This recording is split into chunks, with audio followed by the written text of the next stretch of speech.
Real gas में हमने आपको बताया था, यही वान डेर वाल जी ने डिराइव किया था, इसलिए इसे हम लोग क्या कहते हैं, van der Waal gas equation.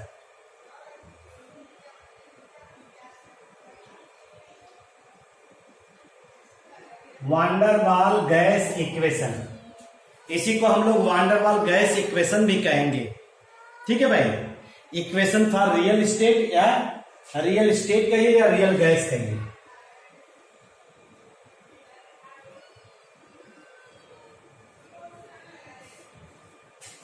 ठीक, अगर आप इसी को ध्यान दीजिए तो जो भी आप अभी इक्वेशन पढ़े हैं,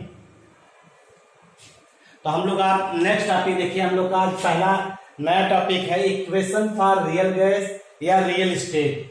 वान डेर वाल जी ने इस इक्वेशन को डिराइव किया था, इसलिए इनके नाम पे इस इक्वेशन का नाम वान डेर वाल इक्वेशन पड़ता है। और आप जानते हैं इसमें क्या है, ये इक्वेशन जो है, चूंकि आप पढ़े हैं P V is equal to N R T, ये एक इक्वेशन होता है, ये आइडियल गैस इक्वेशन होता है, ये आइडियल गैस इक्वेशन होता है। ठीक, और ये इक्वेशन जो होता है, ये इक्वेशन जो होता है कहां पर वैलिड होता है, this equation valid, this equation is valid only at pressure अगर लो हो और टेम्परेचर हाई हो तभी ये वैलिड है, ये इक्वेशन वैलिड करता है। हमने क्या कहा था, वान डेर वाल गैस इक्वेशन पढ़ने के लिए सबसे पहले तो हमें मालूम होना चाहिए पीवी बराबर एनआरटी, और पीवी बराबर एनआरटी आइडियल गैस इक्वेशन होता है, आइडियल गैस इक्वेशन होता है। और ये इक्वेशन वैलिड है ओनली एट प्रेशर जब लो होता है और टेम्परेचर जब हाई होता है। प्रेशर अगर लो है, टेम्परेचर हाई है, तभी ये इक्वेशन वैलिड है। ठीक है भाई, तो वान डेर वाल का जो ये इक्वेशन है, ये इक्वेशन काइनेटिक मॉलिक्यूलर थियरी के दो फॉल्टी एजम्पशंस पे बेस्ड है। वान डेर वाल इक्वेशन जो है किस पे बेस्ड है, फॉल्टी एजम्पशंस पे बेस्ड है, जो काइनेटिक मॉलिक्यूलर थियरी आप गैस में हम लोगों ने पढ़ा है। अगर आपको याद हो और आपने सुना होगा तो हम लोगों ने पढ़ा है कि दो फॉल्टी एजम्पशंस क्या क्या पढ़ा जानते हैं। एक तो हम लोगों ने पढ़ा है कि गैस के मॉलिक्यूल के बीच में इंटरमॉलिक्यूलर फोर्सेस जो होते हैं वो ऑलमोस्ट नेग्लेजिबल होते। दूसरा हम लोगों ने पढ़ा है कि जो गैस के मॉलिक्यूल का वॉल्यूम होता है टोटल वॉल्यूम के कंपैरिजन नेग्लेक्ट होता है।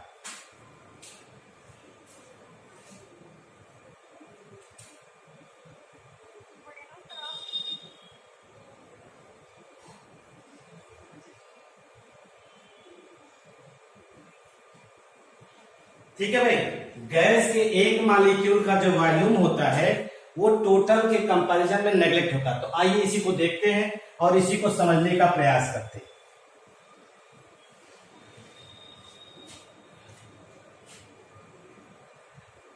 वान डेर वाल गैस इक्वेशन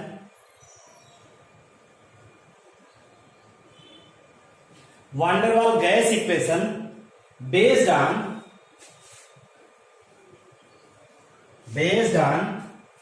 किस पर बेस्ड है, टू फॉल्टी एजम्पशंस। किस पर बेस्ड है, two faulty assumptions.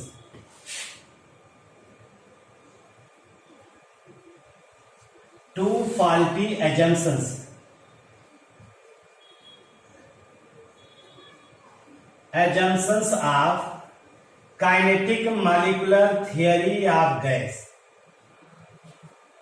Kinetic molecular theory of gas one, ये ध्यान रखिएगा, ये सबसे पूरे गैस स्टेट का सबसे इंपॉर्टेंट टॉपिक है भाई, ये ध्यान रखिएगा। वान डेर वाल गैस इक्वेशन जो इन्होंने डिराइव किया था वो काइनेटिक मॉलिक्यूलर थियरी के पोस्टुलेट्स को बेस माना, और उसी को बेस मान करके उन्होंने कहा कि जो काइनेटिक मॉलिक्यूलर थियरी के 7 पॉइंट है उसमें 2 पॉइंट जो है वो फॉल्टी एजम्पशंस है, मतलब उसमें कुछ कमी है। और वो कमी क्या है देखिएगा, अभी आपसे हमने बताया, पहला तो यही है, इसको आप जानते रहिए, the volume of one molecule of a gas almost negligible in comparison to total volume of gas.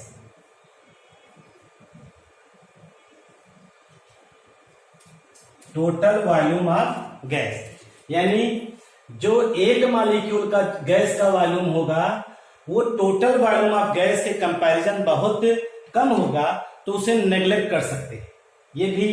ये फॉल्टी एजम्पशंस था एक। दूसरा क्या बताया कि जो इंटरमॉलिक्यूलर फोर्सेस होते हैं गैस मॉलिक्यूल के बीच में वो ऑलमोस्ट नेग्लिजिबल है। The intermolecular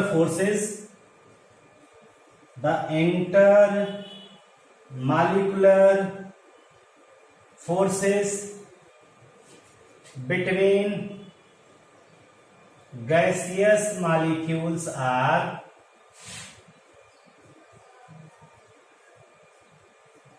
almost negligible।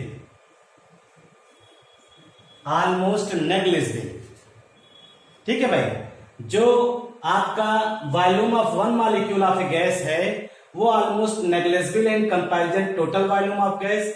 जो इंटरमॉलिक्यूलर फोर्स होते हैं गैस मॉलिक्यूल के बीच में वो भी क्या होते हैं, नेग्लिजिबल होते हैं। आपको मालूम है ये दोनों चीजें जो है, ध्यान दीजिएगा, ये जो दोनों चीजें हैं ये तभी तक लागू होती हैं, जानते कब तक लागू होती है? प्रेशर अगर लो है, टेम्परेचर अगर हाई है, ठीक है, अगर प्रेशर लो है और टेम्परेचर हाई है तो दीज पोस्टुलेट्स आर वैलिड। तो दीज पोस्टुलेट्स आर, मतलब जो कथन है आपका दीज पोस्टुलेट्स आर वैलिड, ये आपका वैलिड होगा। क्या कहने का मतलब, ये दोनों पॉइंट जो आपने कहा kinetic molecular theory of gas का, ये दोनों पॉइंट तभी तक सही हैं जब तक प्रेशर लो है और टेम्परेचर हाई है। तो अगर प्रेशर लो है, टेम्परेचर हाई है, तब तो गैसें ये इक्वेशन फॉलो करती है, P V is equal to N R T. ये तो आइडियल गैस इक्वेशन है। ये कहां लागू होता है? जब प्रेशर लो हो और टेम्परेचर हाई हो, तब तो ये लागू होती है। लेकिन हमने कहा अगर प्रेशर लो है, टेम्परेचर हाई है, तो ये सारी चीजें सही है। लेकिन अगर आपने रिवर्स कर दिया, प्रेशर को हाई कर दिया और टेम्परेचर को लो कर दिया, तो ये दोनों पॉइंट वैलिड नहीं होंगे। ये दोनों पॉइंट जो आपने कहा वो वैलिड नहीं होंगे भाई, ये ध्यान रखिएगा। above postulates valid at, pressure को आपने कर दिया लो और टेम्परेचर को कर दिया high. above postulates can valid at pressure low, temperature high, but can't valid at pressure high और टेम्परेचर लो। ठीक है भाई, प्रेशर हाई और टेम्परेचर लो अगर कर देंगे तो ये वैलिड नहीं होगा भाई। अगर ये वैलिड नहीं होगा तो हम लोग अब इसी को देखेंगे और इसी को ऑब्जर्व करेंगे। तो यहाँ पर वांडरवाल जी ने क्या कहा, इसका मतलब है प्रेशर बढ़ाने पर कुछ ना कुछ करेक्शन चाहिए, तो यहाँ पे इन्होंने सजेस्ट किया therefore correction needed.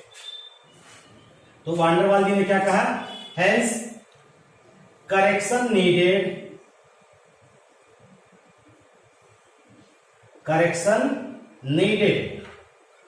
suggested by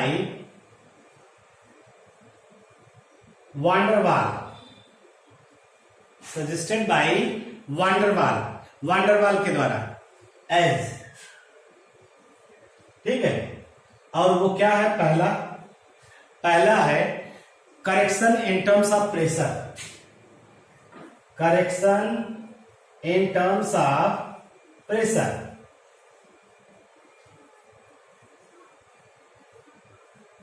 इसे हम लोग पीसी कहते हैं। और दूसरा करेक्शन इन टर्म्स ऑफ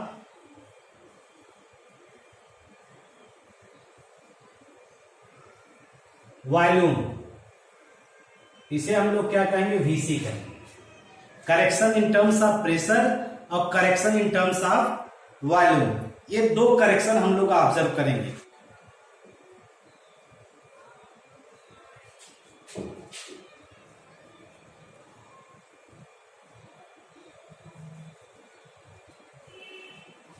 थोड़ा सा हम एक एक्सपेरिमेंट ले रहे हैं और आप उसी से ध्यान दीजिएगा।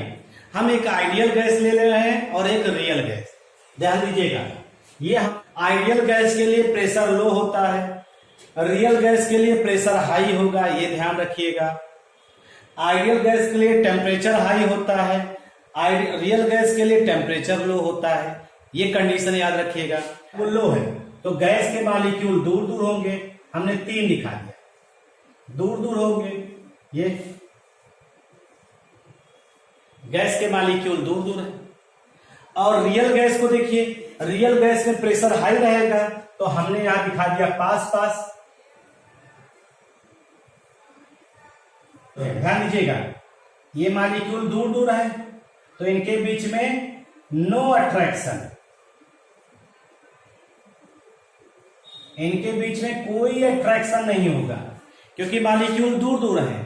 और जब रियल गैस है पास पास है तो इनके बीच में क्या होगा, यहां अट्रैक्शन पाया जाएगा, अट्रैक्शन फाउंड, यहां अट्रैक्शन पाया जाएगा। अगर हम लोग इसी को ध्यान दें और इसी को समझने का प्रयास करें तो हम लोग सीधे सीधे क्या कह सकते हैं कि जो गैस के मॉलिक्यूल हैं वो दूर दूर है आइडियल गैस में, इसलिए इनके बीच में इंटरमॉलिक्यूलर फोर्स नहीं लग रहा है। और जब इंटरमॉलिक्यूलर फोर्स इनके बीच में नहीं लगेगा, इसका मतलब है कि गैस के मॉलिक्यूल इंडिपेंडेंट मूवमेंट कर रहे हैं। और जो ये गैस का मॉलिक्यूल है, अब हमने मान लिया ये जो गैस का मॉलिक्यूल है ये टकराने जा रहा है, ये कहां जा रहा है, इससे टकराने जा रहा है, वॉल ऑफ कंटेनर से टकराने जा रहा है, ठीक है।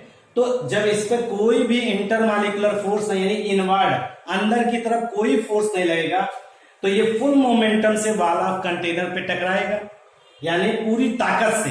जैसे हमने क्या कहा, जैसे ये हमारा गैस, क्लियर नहीं आ रही है वॉइस, चलो देखो। तो हमने आपसे क्या कहा कि जैसे हमने आपसे यहां पे कहा कि जो हमारा इंटरमॉलिक्यूलर फोर्स है, अगर उस इंटरमॉलिक्यूलर फोर्स की बात कर रहे हैं तो यहां पे अट्रैक्शन फोर्स कोई नहीं लग रहा है, तो जो गैस का मॉलिक्यूल है वो गैस का मॉलिक्यूल फुल मोमेंटम से जाकर इस पे टकराएगा। यानी हम लोग इसको कह सकते हैं कि gas molecules strikes wall of the container, ठीक है, और देयर इज नो इनवर्ड पुल। यानी इसके बारे में हम लोग लिख सकते हैं कि gas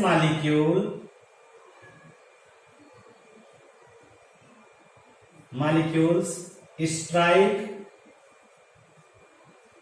on wall of container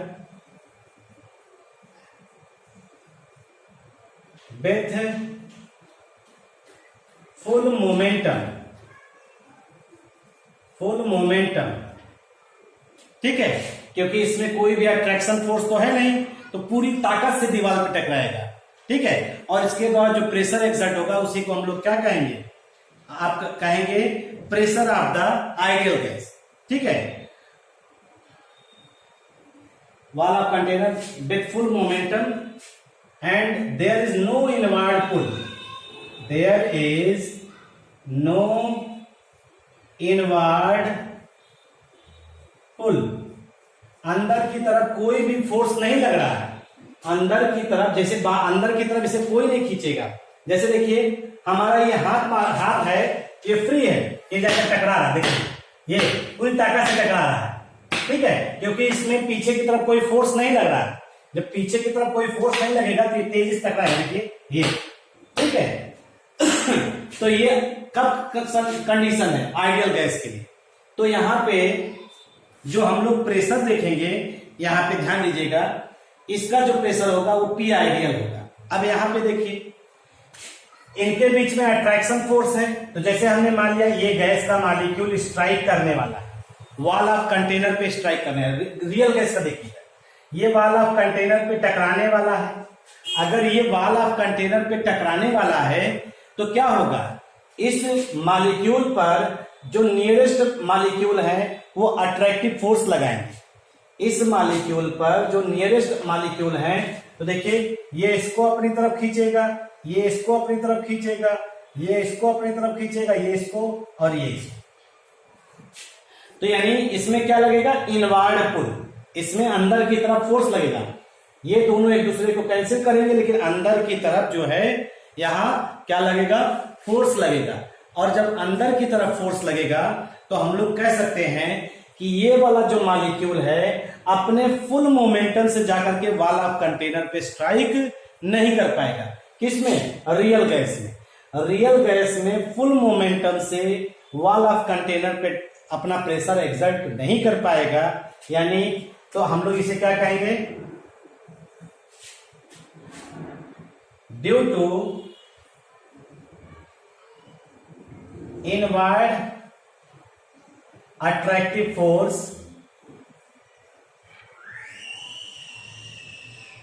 the molecules of real gas, the molecules of a real gas can't strike with full momentum,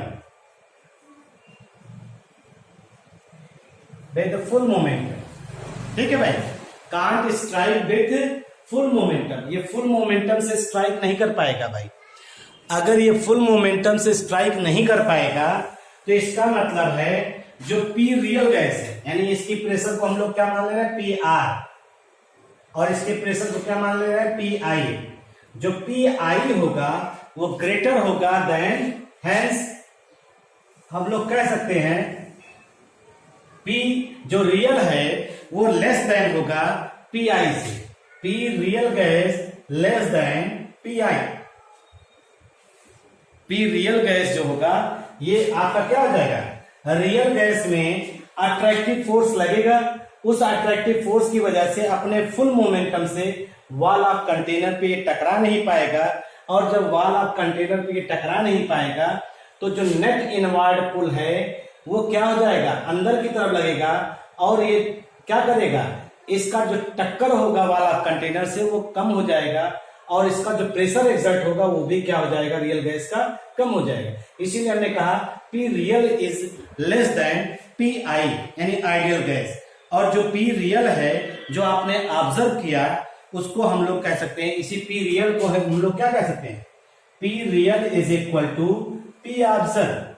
कब ऑब्जर्व किया, जब आपने प्रेशर बढ़ा दिया, प्रेशर बढ़ाने पर यह ऑब्जर्व किया। वैसे तो नॉर्मल प्रेशर तो यही था, लेकिन प्रेशर बढ़ाया तो पी ऑब्जर्व किया आपने। और अगर आप इसी को निकालना चाहें तो आप निकाल सकते हैं, पी रियल बराबर पी ऑब्जर्व।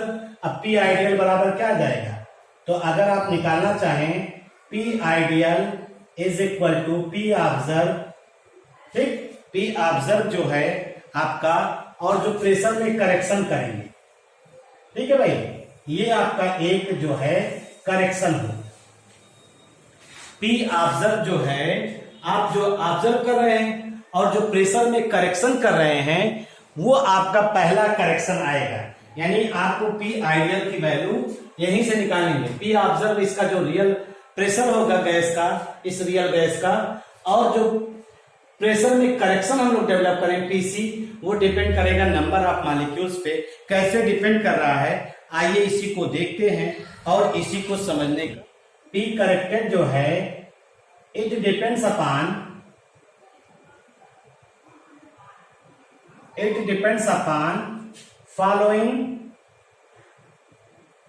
Following facts.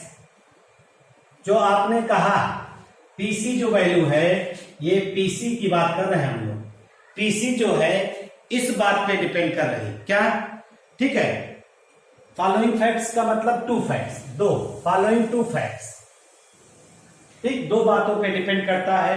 पहला, number of collision in per unit volume, यानी पहला क्या है, number of collision, number of collision in per unit volume, कितने नंबर ऑफ मॉलिक्यूल हैं पर यूनिट वॉल्यूम, यानी पर यूनिट वॉल्यूम लीजिए, यानी लंबाई 1 सेंटीमीटर, चौड़ाई 1 सेंटीमीटर, ऊंचाई 1 सेंटीमीटर, पर यूनिट वॉल्यूम में कितने नंबर ऑफ मॉलिक्यूल्स है जो आपस में कोलिजन कर रहे हैं, क्योंकि जब टकराएंगे तभी उनमें इनवर्ड पुल लगेगा, अट्रैक्टिव फोर्स लगेगा, ठीक है। Depends upon number of molecules in per unit volume, that is, इसका मतलब क्या हुआ, that is depends upon number of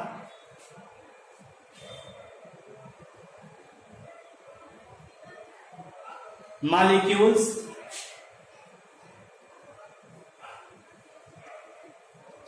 in per unit volume, number of molecules in per unit volume, ठीक है। दैट इज हम इसे लिख सकते हैं n बाई v, इसे हम लोग लिख सकते हैं n by v, n number of molecules है और v जो है आपका पर यूनिट वॉल्यूम कह रहे हैं, ठीक। तो दूसरा क्या है, दूसरा फैक्टर, दूसरा देखिएगा, attraction force by the molecule in unit volume, attraction force, attraction force by the molecules in unit volume, in unit volume, attraction force in per unit volume, ठीक है। Attraction force by the molecules in unit volume, ये भी क्या होता है, ये भी depend करता है, दैट इज, यही चीज है, एन बाई वी, वही बात है, यानी इन दो बातों पे डिपेंड कर रहा है। और एन जो है नंबर ऑफ मॉलिक्यूल्स है, एन जो होता है वो नंबर ऑफ मॉलिक्यूल्स होता है, तो आप चाहें तो N is equal to n into N A, Avogadro number, n into N A, N number of moles into Avogadro number, ये कर सकते हैं। तो अगर आप रख लीजिए दोनों जो है, यानी पीसी जो है, पीसी क्या हुआ, दोनों को कंबाइन करिए, directly proportional to n by v का होल स्क्वायर, और आप देखिए ध्यान से n की वैल्यू क्या रख रहे हैं, n a, अगर आप इसी को लिखेंगे n a अपान v का होल स्क्वायर, और ये हो जाएगा पीसी, ये हो जाएगा आपका क्या, पीसी। आपको मालूम है Na क्या होता है, Na जो है ये आवागाद्रो नंबर है, आवागाद्रो नंबर है, Na जो है वो आवागाद्रो नंबर है, आप उसी को अप्लाई कर दीजिए। Na आवागाद्रो नंबर होता है जो वैल्यू कांस्टेंट होती है, वैल्यू क्या होती है, कांस्टेंट होती है, आप इसी को अप्लाई कर दीजिए। अगर इसको हटाएंगे तो आप इसको कैसे लिख सकते हैं, देखिए, अगर आप इसी को लिखना चाहें तो आप यहाँ पे लिख सकते हैं, देखिएगा ध्यान से, हम इसको हटा दे रहे हैं, थोड़ा जगह बना ले रहे हैं, थोड़ा सा जगह बना ले, तो हम इसके आधार पे लिख सकते हैं P C is directly proportional to, यानी कांस्टेंट हो गया, हटा दिया, n बाई v का whole square, P C is directly proportional to n by v का whole square, n by v हो गया, और प्रोपोर्शनल हटेगा तो यहाँ पे एक कांस्टेंट आएगा, a n square upon v square, a को हम लोग कहते हैं वांडरवाल कांस्टेंट, a को हम लोग क्या कहेंगे, वांडरवाल कांस्टेंट कहेंगे भाई, ठीक है भाई। तो आपका जो पी आइडियल आएगा, पी आइडियल क्या आ जाएगा, पी ऑब्जर्व और प्लस पीसी, पीसी का मतलब होगा A N square upon V square, ये इक्वेशन आपका यहाँ पे आ गया है। वॉल्यूम करेक्शन, अगर वॉल्यूम करेक्शन की हम लोग बात करते हैं तो इसमें हम लोग क्या देखते हैं, जैसे हम एग्जाम्पल लेते हैं, एक सैंपल आप गैस लेते हैं और उसी में समझने का प्रयास करते हैं। तो आप गौर से देखिएगा, ये हमने गैस का मॉलिक्यूल ले लिया,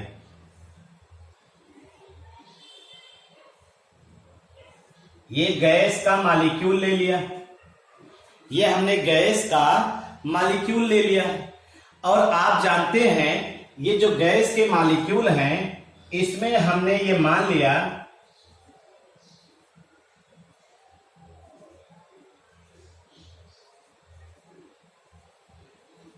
अगर आप खुद गौर से देखिएगा, ध्यान से समझिए बात को, ये जो गैस का मॉलिक्यूल है इसका वॉल्यूम कुछ ना कुछ होगा, ठीक।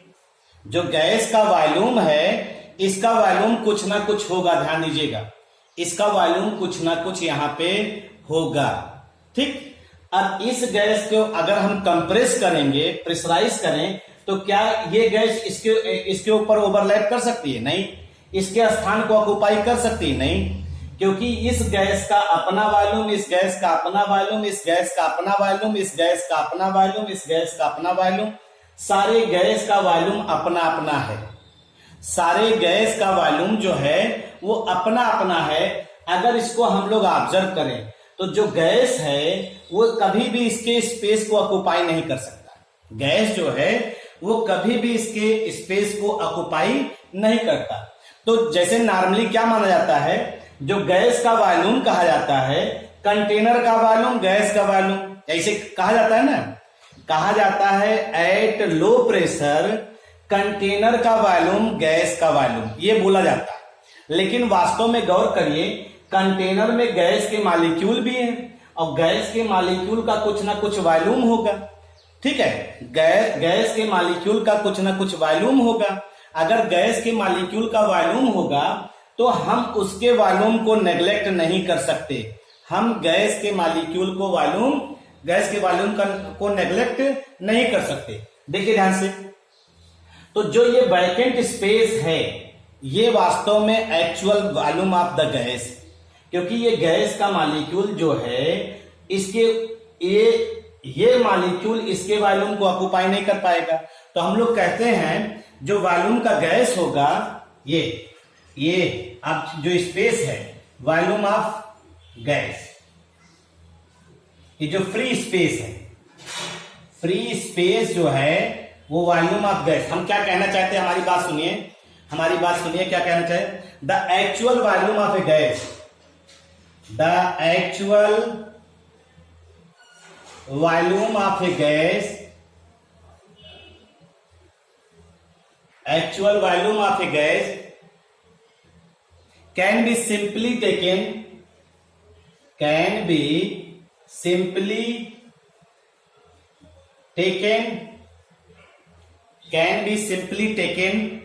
as the free space,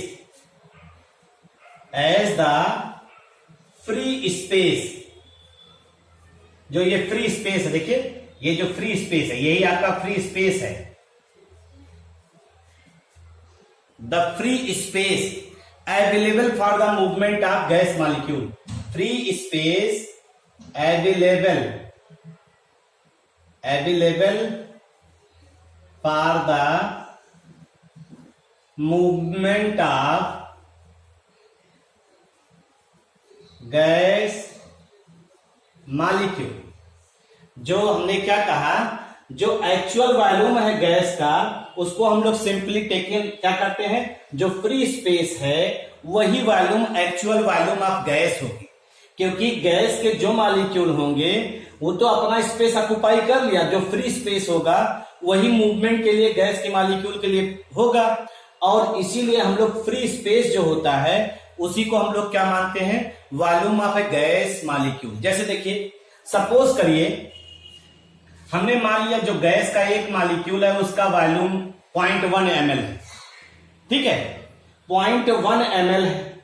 gas के एक मॉलिक्यूल का वॉल्यूम जो है 0.1 ml है।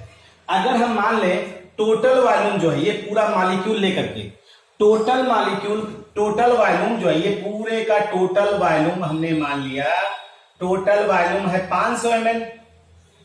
टोटल वॉल्यूम जो है मॉलिक्यूल के वॉल्यूम को लेकर के टोटल वॉल्यूम कितना मान रहे हैं, सपोज करिए 500 ml है, ठीक। तो अगर आपसे कहा जाए ये volume of a gas molecule है, ये क्या है, volume of a gas molecule, gas के एक मॉलिक्यूल का वॉल्यूम है। अब अगर मान लीजिए एक मॉलिक्यूल का वॉल्यूम ये है, अगर मान लीजिए टोटल 10 मॉलिक्यूल है, मान लीजिए 10 मॉलिक्यूल मान लिया, तो 10 मॉलिक्यूल का वॉल्यूम कितना हो जाएगा, क्यों भाई, एक मॉलिक्यूल का वॉल्यूम 0.1 ml है, तो 10 मॉलिक्यूल का वॉल्यूम कितना हो जाएगा,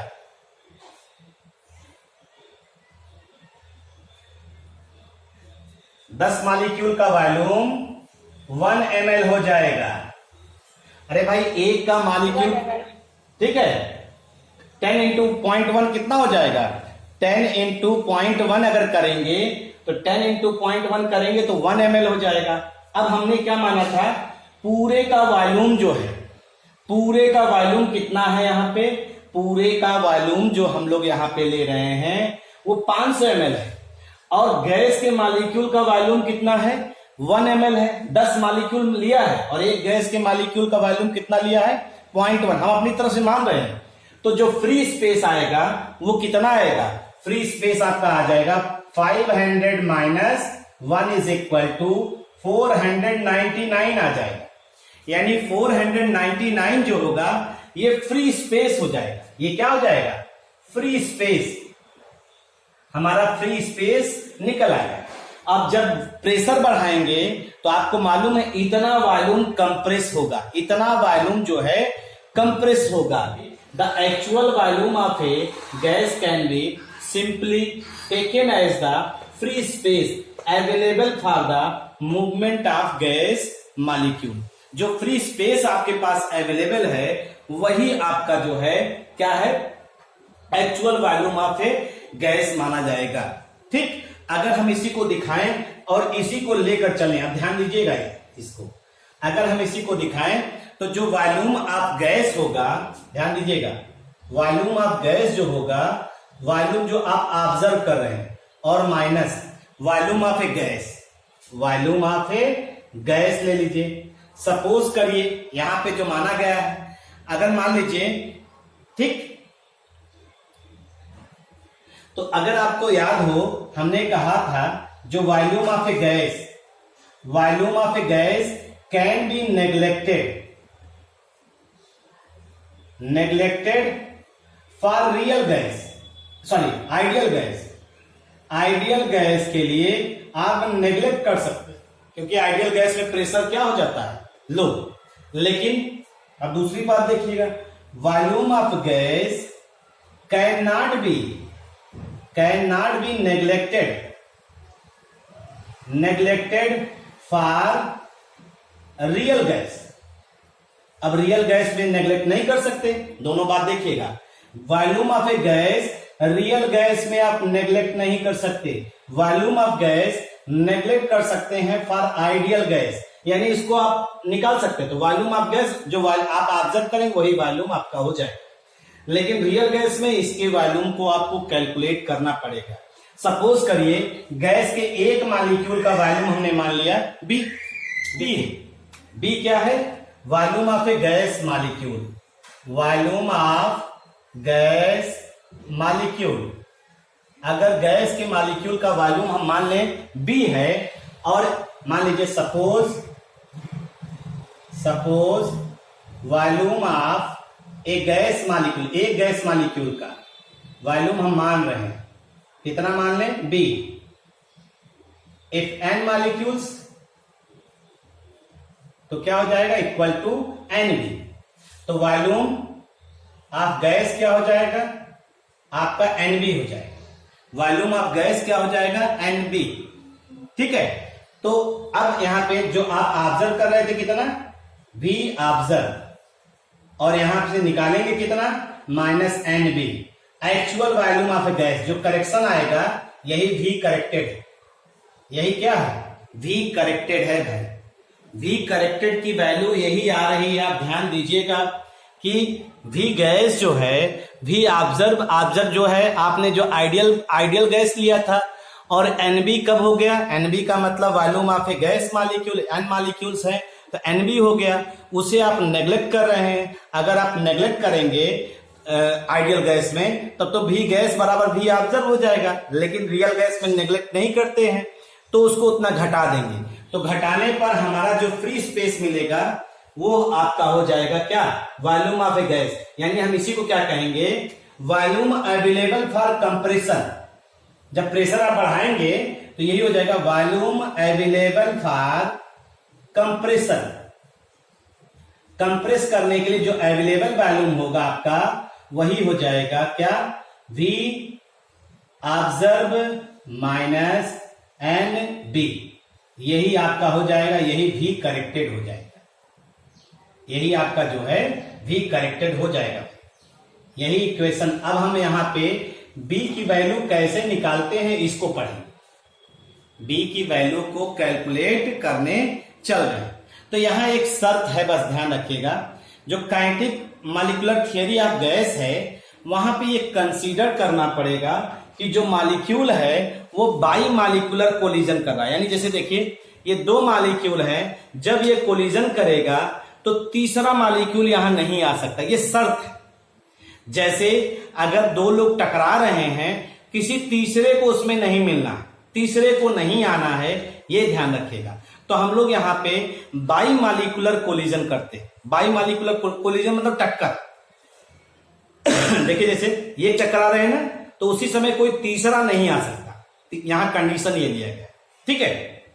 तो हम इसी को लिखते हुए भी चल रहे हैं, ठीक है। और उसी को देखिए, हमने क्या कहा कि अगर हम kinetic molecular theory of gas, kinetic theory of gas KTG short में लिख रहे हैं, according to KTG kinetic theory of gas, according to kinetic theory of gas, here we consider, हम लोग यहां जो कंसीडर करने चल रहे हैं वो बाई मॉलिक्यूलर कोलिजन है। We consider by molecular collision, ये ध्यान दीजिएगा। बाई मॉलिक्यूलर कोलिजन को हम लोग यहां पे कंसीडर कर रहे हैं। इसका मतलब है कि अगर हम यहां पे ले लें और इसको ध्यान दें, जैसे देखो ये हमने क्या कहा, एक गैस का मॉलिक्यूल ये हो गया और एक गैस का मॉलिक्यूल ये हो गया।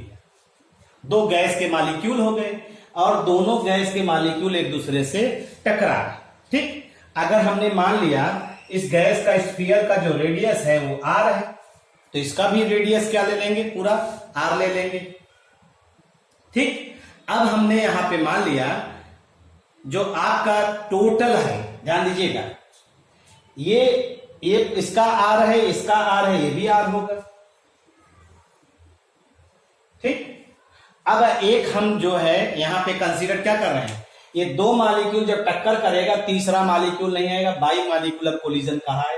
तो अब एक हम इमेजिनरी स्फीयर बना रहे हैं, और इमेजिनरी स्फीयर देखिए बना रहे हैं, देखिएगा ध्यान से।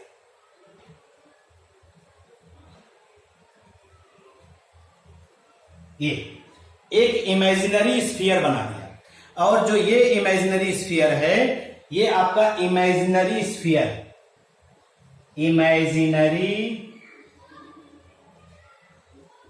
स्फीयर है, और इसकी रेडियस क्या होगी भाई? अरे भाई R plus R 2R with radius 2R, यही तो है। इमेजिनरी स्फीयर है और इसका रेडियस क्या है? 2R है, ठीक। अब आप जानते हैं, अब ये कंडीशन देखिए ध्यान से, यहां पे जब ये कोलिजन होगा तो इस एरिया में कोई थर्ड पर्सन नहीं आ सकता। जैसे कहते हैं ना, जैसे कुश्ती जब लड़ी जाती है, दो लोग, अगर दो पहलवान कुश्ती लड़ रहे हैं तो तीसरा उसमें इंटर नहीं कर सकता, ठीक। अगर तीसरा उसे इंटर कर दे रहा है तो फिर वो कुश्ती थोड़ो होगी, वो तो हुड़दंग हो गई। 3 के बाद 4 आ रहे हैं, 4 के बाद 5 आ रहे हैं, तो हुड़दंग हो गई। तो हम लोग यहाँ पे यही चीज कर रहे हैं, जब ये दोनों टकरा रहे हैं तो तीसरा नहीं आएगा। तो इस स्फीयर को हम लोग क्या कहते हैं? एक्सक्लूडेड वॉल्यूम, ठीक है। ये जो स्फीयर है आपका इमेजिनरी, इसे हम लोग क्या कहेंगे?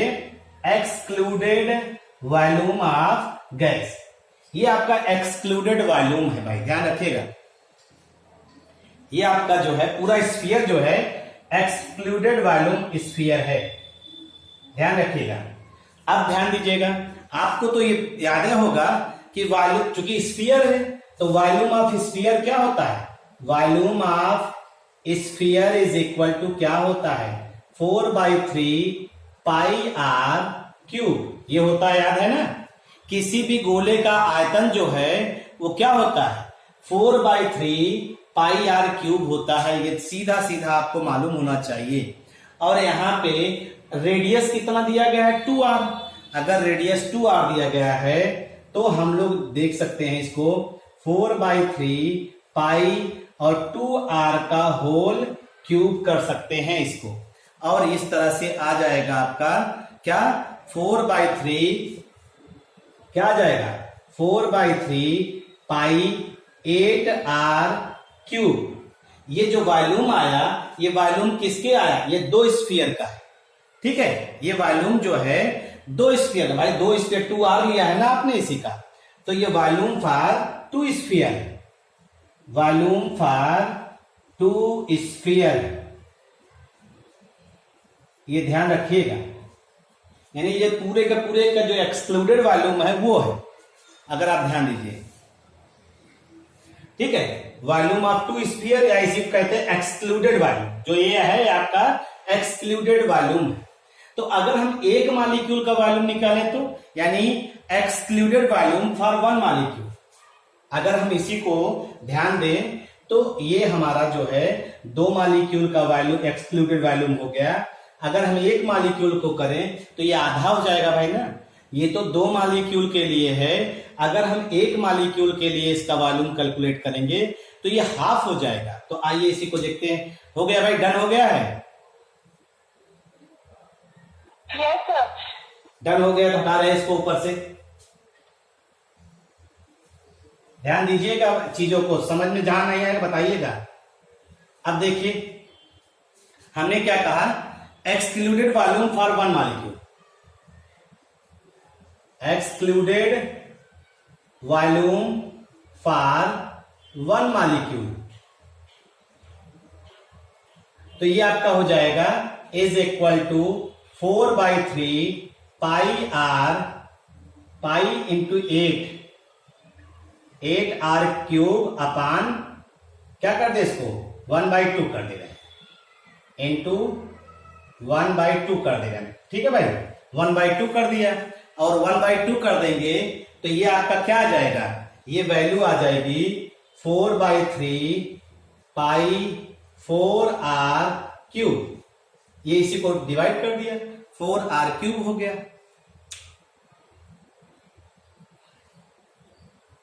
ठीक है भाई।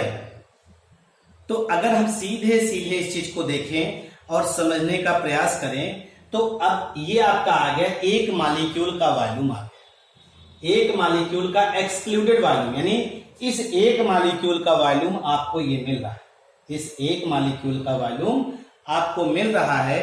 तो आप इसे कह सकते हैं for 1 mole of gas molecule. अगर ये एक मॉलिक्यूल का है तो 1 मोल निकालना है। 1 मोल का मतलब अवागाद्रो नंबर से इसी में क्या कर दे, मल्टीप्लाई कर दे।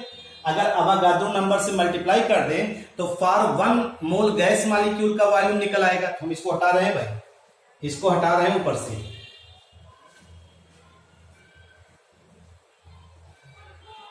अगर आप इसी को ध्यान दीजिए तो volume of 1 mole of gas molecules,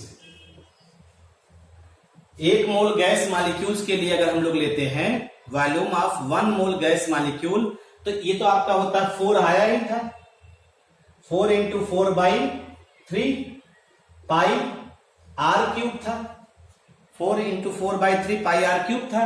और इसी को अवागाद्रो नंबर से मल्टीप्लाई कर दीजिए, अवागाद्रो नंबर Na, अवागाद्रो नंबर से मल्टीप्लाई कर दीजिए, ठीक है। तो अब आप सीधे सीधे देखिए, इसे आपने क्या नाम दिया है, ये volume of 1 gas molecule, volume of 1 gas molecule यही तो कहते हैं। ये आपका हो गया volume of one gas molecule है, अगर आप और इनटू Na कर दीजिए तो अवागाद्रो नंबर से मल्टीप्लाई करेंगे तो आप अगर देखिए ध्यान से तो जो आपका एक गैस के मॉलिक्यूल को क्या माना था आपने, बी, एक गैस के मॉलिक्यूल को बी माना था ना, तो बी हो गया और बी इंटू Na, तो आप सीधे सीधे इसको कह सकते हैं B इज इक्वल टू, ये तो 4 हो गया, 4 इंटू, अब यहां पे इसको ये वन मॉलिक्यूल का हो गया इंटू अवागाद्रो नंबर यानी 1 मोल हो गया, volume of 1 mole gas, 4 into volume of 1 mole gas molecule. बात समझिएगा इस चीज को, B की वैल्यू यानी B का जो वैल्यू, B की वैल्यू जो आ रही है वो 4 of the actual volume of a gas molecule. सीधे सीधे हम लोग कह सकते हैं जो B की वैल्यू है 4 इंटू वॉल्यूम ऑफ 1 मॉलिक्यूल जो आपने लिया है उसका 4 गुना, जो गैस के मॉलिक्यूल का वॉल्यूम होगा उसका 4 गुना होगा B की वैल्यू। तो volume of 1 mole gas Avogadro number से मल्टीप्लाई कर दिया तो ये आपका आ गया, B की वैल्यू आ गई। अगर an ideal gas, for an ideal gas, अगर आप आइडियल गैस की बात करते हैं तो पढ़ते क्या है, P V is equal to NRT, ठीक, आपने पी आइडियल निकाला, ठीक, introducing P C, introducing P correction and V correction in above equation. अगर इसी इक्वेशन में इंट्रोड्यूस कर दीजिए तो इसकी वैल्यू आपने निकाला था P plus AN square upon V square, ये निकाला था आपने, याद है, ये आपका आया था, और इसकी वैल्यू अभी निकाला था V minus NB, V observe minus NB, ठीक है, P observe plus AN square और इज इक्वल टू NRT, ये आपकी गैस इक्वेशन या इक्वेशन फॉर रियल गैस या वान डेर वाल गैस इक्वेशन, ठीक है भाई, वान डेर वाल गैस इक्वेशन इसी कहते हैं। अगर n बराबर 1 मोल ले लें तो यहां पे जहां n है तो ये इक्वेशन हो जाएगा P plus A upon V square V minus B is equal to RT, ये आपका हो गया, ये पूरा का पूरा इक्वेशन आज हो गया। और अगर आप इसी को ध्यान दीजिए तो आप यहां पे जो A और B लिया है, A और B को हम लोग क्या कहते हैं, van der Waal gas constant, वान डेर वाल गैस कांस्टेंट कहते हैं। A और B को हम लोग क्या कह रहे हैं, van der Waal gas constant, और इनका अपना सिग्निफिकेंस होता है, इनका अपना सिग्निफिकेंस होता है।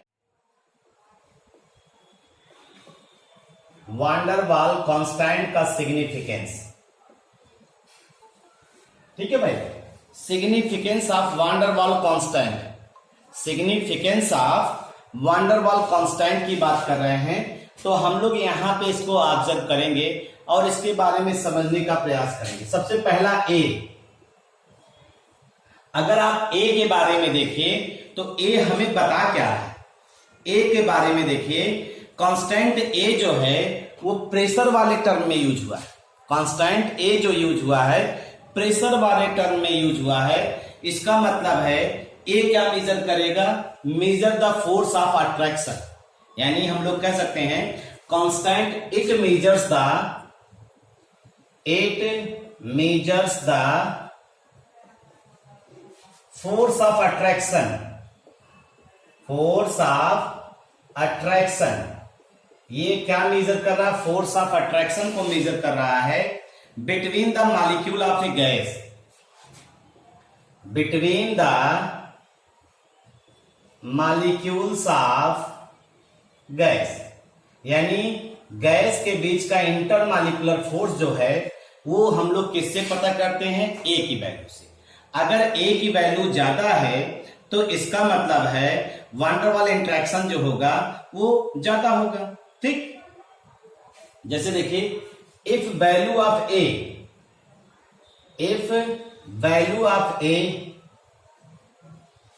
इज हाई, तो अगर वैल्यू ऑफ ए हाई है तो इसका मतलब है intermolecular forces between gases molecule are high. और जब इंटरमॉलिक्यूलर फोर्स गैस मॉलिक्यूल के बीच में हाई होगा तो गैस किस में कन्वर्ट होने की प्रोबेबिलिटी शो करेगा? लिक्विड में। यानी अगर value of A is high, it means intermolecular forces between gaseous molecules are high। ठीक है भाई, gaseous molecule are high, intermolecular forces जो होते हैं गैस मॉलिक्यूल का वो हाई होगा। ठीक,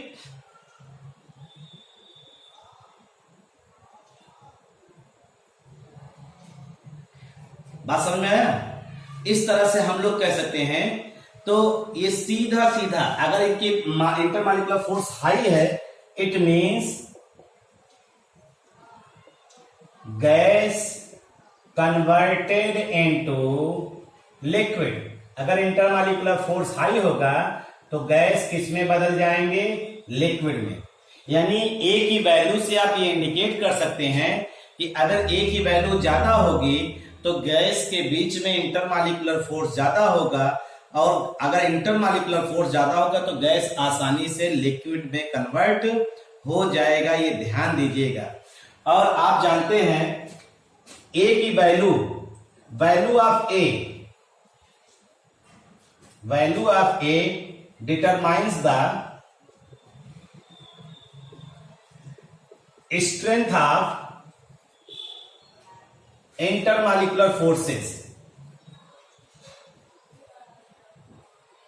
ठीक है, इंटरमॉलिक्यूलर फोर्सेस जैसे देखिए, अगर किसी मॉलिक्यूल में हाइड्रोजन बॉन्ड है और किसी मॉलिक्यूल में वान डेर वाल फोर्स है तो हाइड्रोजन बॉन्ड ज्यादा स्ट्रांग होता है, इसलिए उसके लिए ए की वैल्यू हाई होगी। यानी intermolecular force that is hydrogen bond.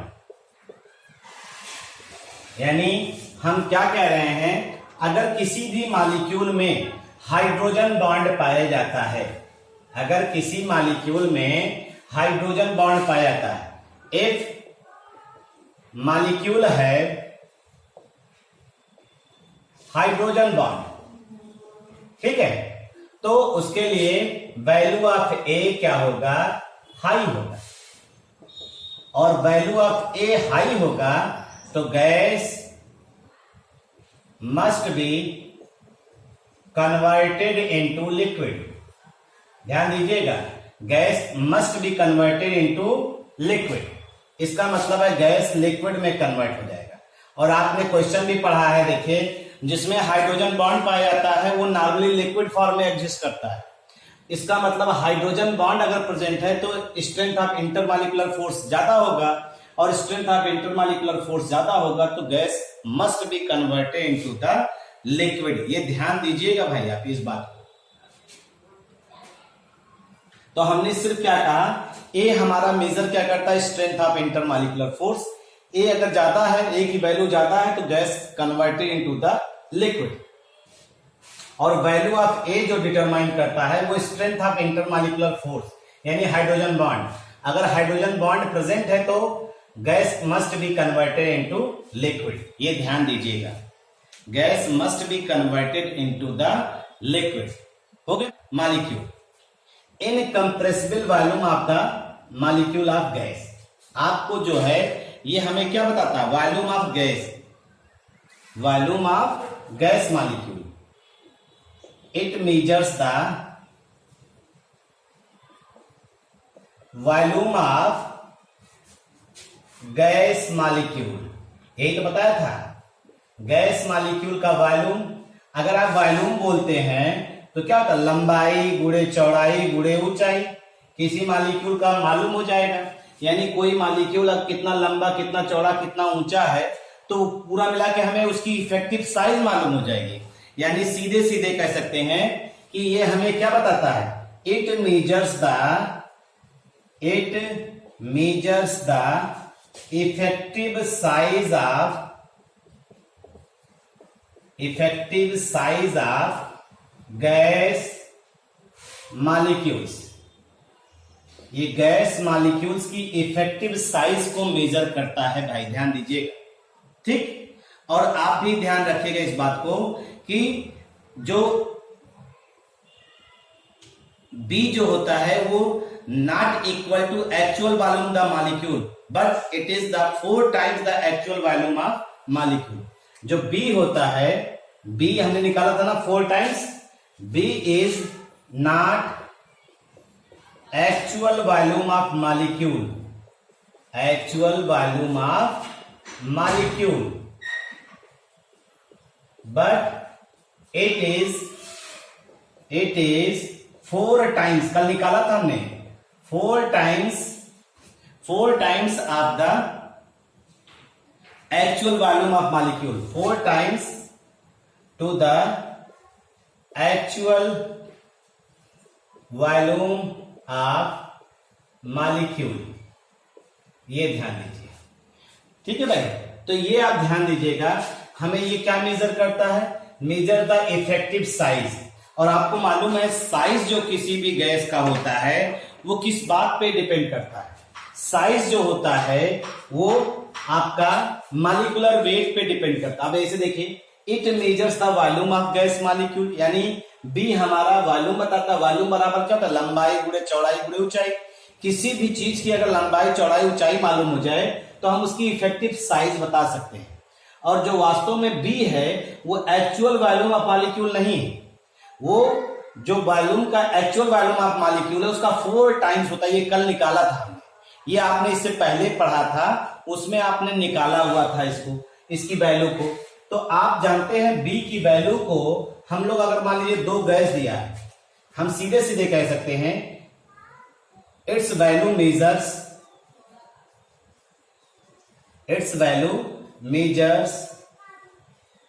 with the help of molecular weight। अगर मॉलिक्यूलर वेट ज्यादा होगा, molecular weight is directly proportional to B, molecular weight के डायरेक्टली प्रोपोर्शनल हम लोग बी कह सकते हैं। अरे भाई मॉलिक्यूलर वेट ज्यादा होगा तो साइज ज्यादा होगी, साइज ज्यादा होगी तो अपने आप बी की वैल्यू ज्यादा होगी। आप कहीं कहीं देखिएगा मॉलिक्यूलर वेट भी जो है आपको ये भी डिटरमाइन करता है, क्या ए की वैल्यू को भी डिटरमाइन करता है, लेकिन ज्यादातर हम इसको बी के लिए ही कंसीडर कर रहे हैं। आइए देखते हैं और समझने का प्रयास करिए कि हम जो क्वेश्चन लेने चल रहे हैं उसको समझिए, उसके आधार पे जो समझाना चाहते हैं उसको देखिए। तो इसको हटा रहे नीचे से और देखिए क्वेश्चन, देखिएगा क्वेश्चन समझिए। क्वेश्चन पूछा जाता है विच है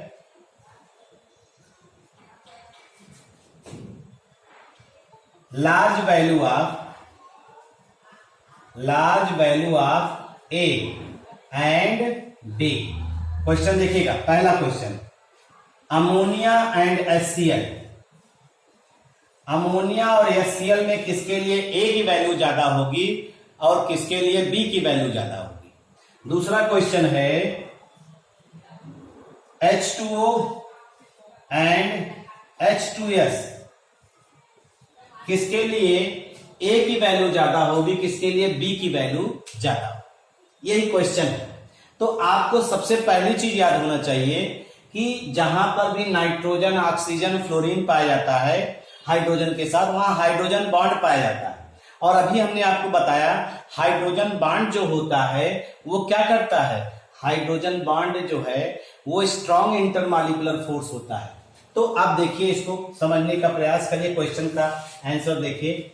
जैसे अमोनिया को देखिए, पहले हम देखते हैं अमोनिया का मॉलिक्यूलर वेट कितना है, नाइट्रोजन 14, हाइड्रोजन 3, 17।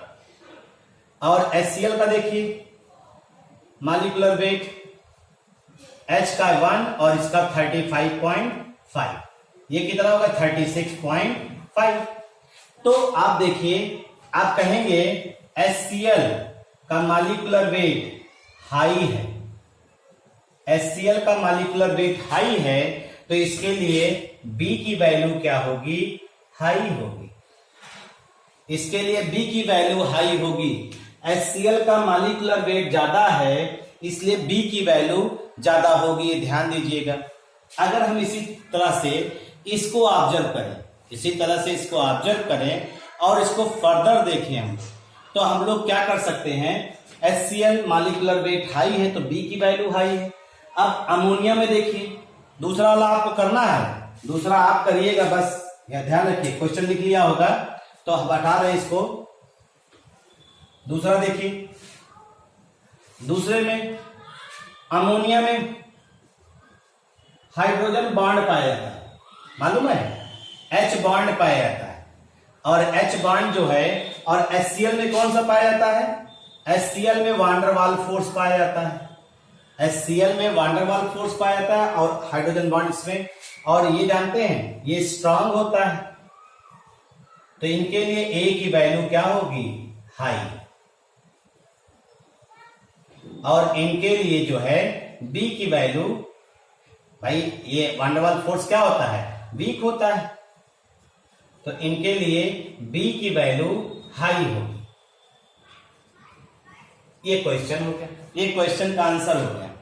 ए की अमोनिया के लिए हाइड्रोजन बॉन्ड की वजह से ए की वैल्यू हाई होगी, और HCl के लिए वांडरवाल फोर्स है, वीक फोर्स है, तो मॉलिक्यूलर वेट ज्यादा, इसलिए बी की वैल्यू हाई होगी। यूनिट्स ऑफ वांडरवाल कांस्टेंट,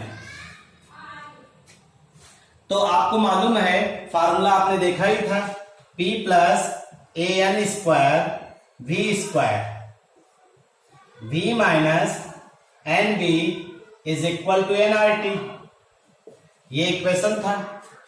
अब अगर हमें A से A का निकालना है तो हम इसको कंसीडर करें, ठीक है भाई। अगर A का निकालना है तो देखिए A का निकालने के लिए तो हम क्या करेंगे, हमारे पास जो इक्वेशन है उसी को ले लेते हैं।